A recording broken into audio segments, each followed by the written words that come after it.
اشہدو لا الہ الا اللہ وحدہ لا شریک لہ واشہدو ان محمدًا عبدہ ورسولہ اما بعد فاعوذ باللہ السمیع العلیم من الشیطان الرجیم بسم اللہ الرحمن الرحیم فکیف اذا جئنا من کل امۃ بشہیدا وجئنا بک علی ہؤلاء شہیدا۔ اور کیا حال ہوگا جب ہم ہر ایک امت میں سے گواہ لائیں گے، ان سب پر تمہیں گواہ بنائیں گے۔ النساء 42۔ میری گفتگو کا موضوع ہے مردہ سے دعا کرانا شرک ہے۔ ویڈیو 13۔ یہ کہا جا سکتا ہے کہ اگر دوسرے سے دعا کرانا شرک نہیں، اور ادھر بھی یہ کہا جاتا ہے کہ مردے سنتے ہیں اور حدیث سے یہ بھی امر ثابت ہے، تو پھر کیا وجہ کہ مردوں سے دعا کرنا شرک ہے؟ اس کا جواب یہ ہے کہ ان امور کے لیے کسی زندہ سے التجا کرنا بھی شرک ہے جو خدا تعالیٰ نے اپنے ہاتھ میں رکھے ہیں اور طبی قانون سے بالا ہیں۔ پس مردے سے کیوں کر جائز ہو سکتا تھا؟ زندہ سے انسان دعا کرتا تو نہیں بلکہ اس سے دعا کراتا ہے۔ اگر کہا جائے کہ مردے سے دعا کرانا تو پھر شرک نہ ہوا، اس کا جواب یہ ہے کہ مردے گو سنتے ہیں، مگر ان کا سننا خدا تعالیٰ کے خاص حکم کے متحد ہوتا ہے۔ وہ انسانوں کی طرح ہر ایک بات جو ان کی قبر پر کہی جائے نہیں سنتے۔ ہاں، ان کی روح کو اپنے دنیوی عزیزوں سے ایک تعلق پیدا کرانے کے لیے بعض امور ان کو سنائے جاتے ہیں۔ پس ایسے وجودوں سے دعا کرانے کی خواہش کرنا جن کا ہر ایک بات سننا بھی یقینی نہیں، بلکہ خدا کے خاص حکم کے متحد ان کو باتیں سنائی جاتی ہیں، اپنے وقت کو ضائع کرنا ہے۔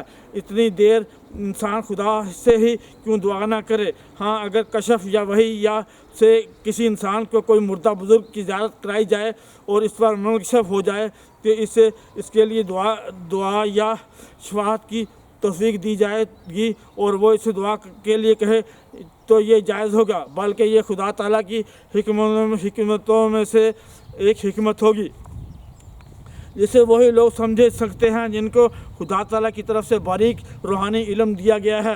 اگر یہ حالت نہ ہو تو جو شخص کسی اس خیال سے مردہ سے دعا کراتا ہے کہ وہ ضرور اس کی باتیں سن رہا ہے اور ضرور دعا کرے گا اور ضرور اس کی سنی جائے گی، وہ مشرک ہے اور مشرکانہ فعل کرتا ہے۔